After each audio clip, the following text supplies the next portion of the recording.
दवाई दे रहे हैं, कौन सा इलाज कर रहे हैं भैया? 4 दिन एडमिट हुआ, 9 लाख बिल कहां से देगा बिल? लोग मजबूरी में आता है हॉस्पिटल की मेरा इलाज हो जाए, ट्रीटमेंट मेरा हो जाए, तो इलाज क्या कराएगा? और तो एडमिट करके लगता है पैसा ही पैसा दे रहा है, इधर से मांग रहा है, घर बेच रहा है, जमीन बेच रहा है।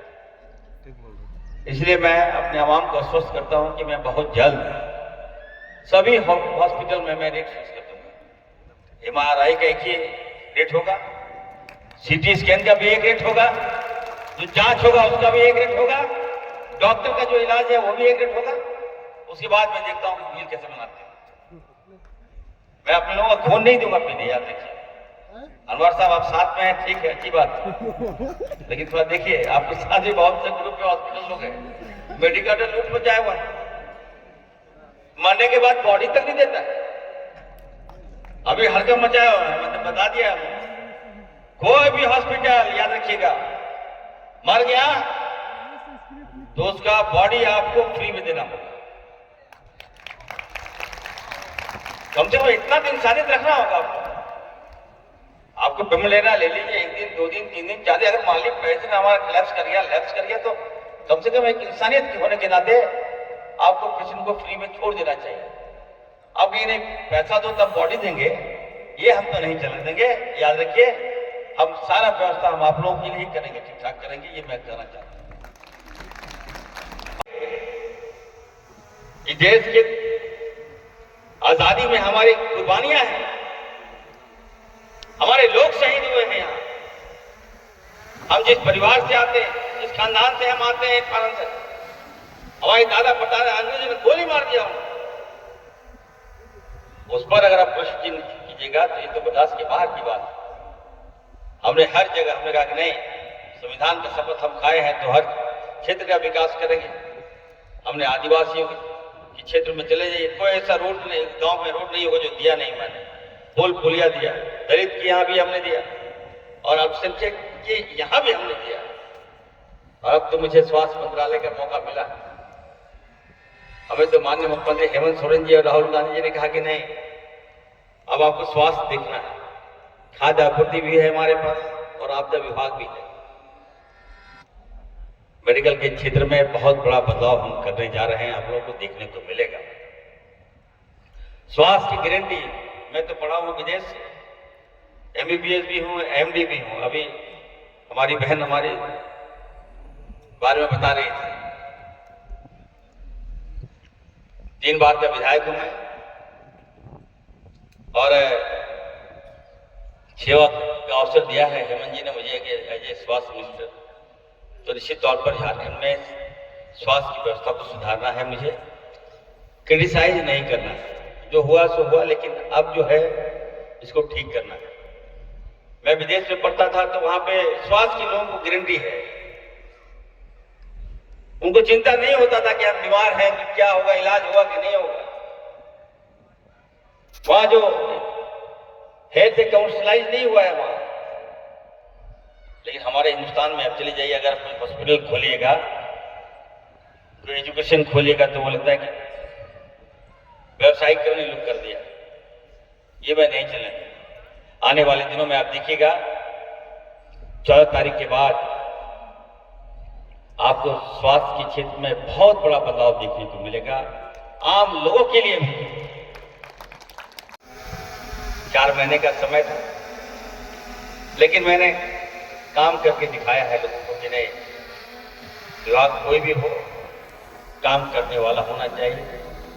आज आप देखिए बिना भेदभाव का ऐसे ऐसे क्षेत्र में मैं कहना चाहता हूं, राज्य लिए 24 साल हो गया, लेकिन हमारे खास करके 18 सालों में भाजपा ने इस तरह से हमारा हक छीना जो मैं बता नहीं सकता।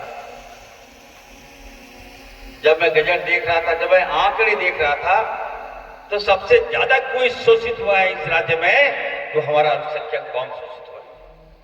हर क्षेत्र में हमें रोका गया, हर बहालियों में हमारी जीरो तादादी नहीं है हमारी बहाली। हमें आपस में लड़ाकर, भाई भाई में लड़ाकर हमारा हक छीनने का काम भाजपा ने। किसी भी क्षेत्र में चले जाइए, किसी विभाग में चले जाइए, हमारे बच्चे बहुत कम मिलेंगे आपको। लेकिन हम लोग आ गए हैं, मुस्तैदी के साथ आ गए हैं। हमने कहा थोड़ा समय दीजिए, जितना 18 सालों में हमारा हक भाजपा ने छीना है, सूद समेत अगर मैं नहीं दिलवा दूं तो मैं फुरकान अंसारी का बेटा नहीं हूं, याद रखना। हमें रोकने का प्रयास करता है भाजपा वाले। अरे भाजपा के लोग, जितना रोकोगे याद रखना, जहां हेमंत सोरेन हो, जहां इरफान अंसारी हो, वहां भाजपा कभी नहीं आ सकती है। सपना देखना छोड़ दो। और हफीजुल भाई हो, हम लोग मिलजुल के काम करेंगे और हर क्षेत्र में जहां भूल नहीं था आपका, राज्य हमारा है और अभी भी हम लोग जीत कर आए हैं, दोनों मंत्री बनकर आए हैं। हमें लगता है कि अब तक तो हम लोग काम शुरुआत भी नहीं किए। 14 तारीख के बाद हम लोगों का काम देखने को मिलेगा। मैं अपनी ओर से आप तमाम जनता को, यहाँ के आवाम को बहुत बहुत मुबारकबाद देता हूँ, बहुत बधाई देता हूँ कि आप लोगों की एकता ने, एकजुटता ने एक मिसाल पेश किया और हम लोगों ने एक निष्पक्ष सरकार, महागठबंधन की सरकार, जिसको आप लोगों ने चुना।